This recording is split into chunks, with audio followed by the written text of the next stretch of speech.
Saps què és el que passa quan tu i el teu fill us enfadeu?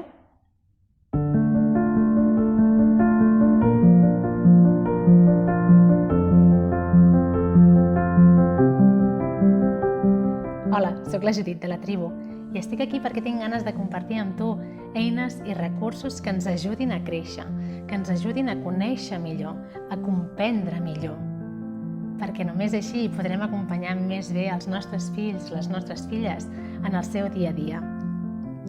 Avui sóc aquí per compartir amb tu una imatge visual que vaig aprendre de la Jane Nelson i la Lynn Lott, les autores i creadores de la disciplina positiva, i que crec que és molt útil per comprendre què és el que passa quan nosaltres ens enfadem amb els nostres fills.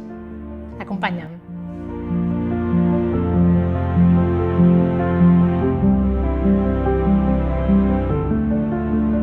Anem a veure de manera visual què és el que passa en el nostre cervell quan ens enfadem. El cervell té tres capes diferenciades, tres parts. La primera és la part més interior i més cap a dins, és el que s'anomena el cervell reptilià. És la part del cervell que controla tots els processos automàtics del nostre cos.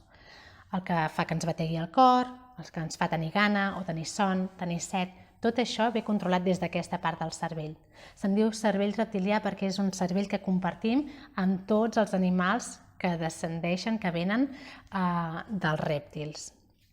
Després hi ha una segona capa, que és el que s'anomena el cervell emocional o el cervell mamífer.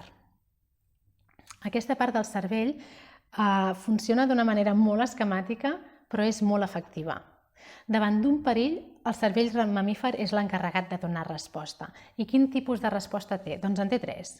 Davant d'un perill puc fugir, puc lluitar o puc fer-me el mort, fer veure que no hi soc. Aquesta estratègia ens ha servit per la nostra supervivència al llarg de tota la nostra història i és una manera de reaccionar molt efectiva. Sí? O lluito, o corro, o m'estiro i em faig el mort, a veure si així passen de llarg. I després hi ha una tercera capa, que és la capa més superficial, més exterior, i sobretot aquí al davant, a la part frontal, que és el que s'anomena el neocòrtex, i és la part del cervell que ens fa humans. El neocòrtex, en aquesta capa superficial, és on hi té lloc el pensament racional, és on prenem decisions, és on tenim la nostra part analítica. És la part que ens identifica i que ens separa de la resta dels animals. Representem-ho, si voleu, amb una mà. Si imaginem que això és el cervell, aquesta mà, aquesta part d'aquí seria el cervell límbic, sí? El cervell reptilià. La segona capa és aquest cervell emocional. I la tercera capa, que serien els meus dits, és aquest cervell humà, la part racional. Què és el que passa quan percebem un perill? Doncs quan percebem un perill, plum, la part racional del cervell es desactiva, deixa de funcionar, i això és físic.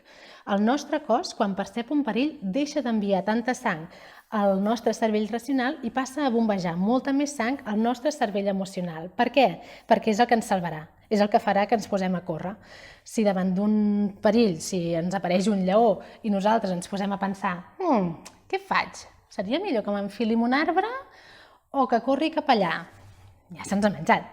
Sí? Si volem sobreviure, què és el que hem de fer? Doncs no pensar i arrencar a córrer. Per això, evolutivament, aquesta és una manera de funcionar que ens ha anat molt bé.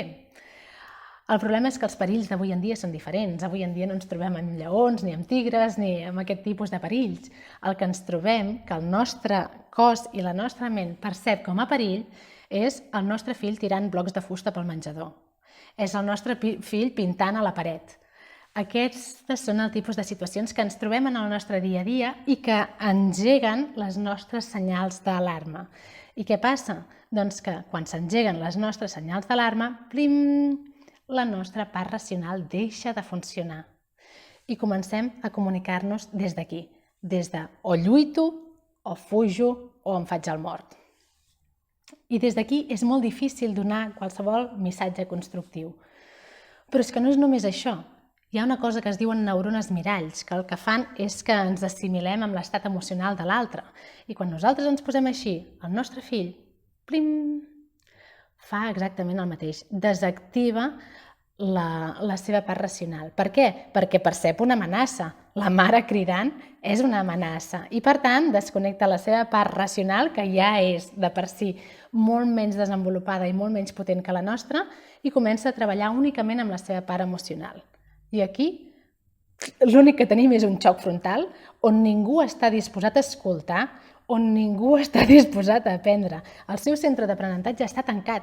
No està, per molt que nosaltres vulguem donar-li una lliçó aquí, primer, la nostra manera de comunicar-nos no serà gaire efectiva i segon, les seves orelles no estan funcionant. Per molt que vulgui, aquí no ens pot escoltar perquè està espantat, perquè està en estat d'alerta. L'única manera efectiva de redirigir els nostres fills, d'intentar posar solució als tipus de comportament que no ens agraden, és que quan ens trobem en aquesta situació, fem això. Comencem per tranquil·litzar-nos i activar de nou el nostre cervell racional. I un cop hem aconseguit això, a través de respirar, a través de calmar-nos, a través de posar les coses en perspectiva i dir-nos a nosaltres mateixos o nosaltres mateixes que això no és una emergència, que no passa res, que jo sóc capaç de solucionar això, quan ja estem aquí, el següent pas és baixar-lo a ell, aconseguir que ell deixi de sentir-nos com una amenaça, aconseguir que ell deixi d'estar a la defensiva, perquè només quan estigui així i torni a tenir la seva part racional activa, serà capaç d'escoltar-nos, serà capaç d'acceptar el que li estem intentant dir, pensar-hi i arribar al d'allò de dir «Ostres, la mare té raó». Quan està així, això no passarà. Quan està així, l'únic que passarà és o que lluitarà, a mi no em cridis, que no em parlis així, o que fugirà, se n'anirà cap a la seva habitació, o que es farà el mort. El que fan quan es fan el mort no és que es facin el mort, sinó que ens miren amb cara de això no va amb mi, no sé què m'estàs explicant, o els diem coses com a tu et sembla que això està bé i et diu sí, i sembla que siguin freds i calculadors i manipuladors. No són freds i manipuladors. Estan en estat d'alerta i estan fent servir l'estratègia de em quedo congelat. Sí? Per tant, el tema de no cridar als nostres fills i de no intentar donar resposta als problemes que es generen quan estem crispats no és pel respecte al nostre fill únicament, que també, és sobretot per un tema d'efectivitat. Cridar no és efectiu.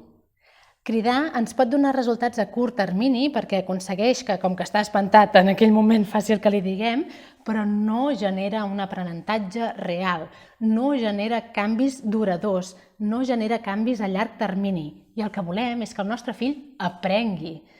No que ara, en aquest moment, per por, faci el que jo li dic, sinó que emprengui i interioritzi, que sigui capaç de veure i de prendre consciència del problema que hi ha amb allò que ha fet i que, per tant, decideixi actuar diferent la propera vegada.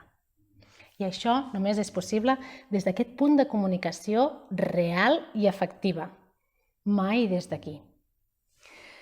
Espero que aquesta imatge sigui tan útil com ho va ser per mi fa un temps quan la vaig aprendre. Si t'ha agradat aquest vídeo, et convido a seguir-nos al Facebook, a l'Instagram o al YouTube, on hi trobaràs molts més vídeos com aquest. I res més, seguim i ens tornem a veure aviat.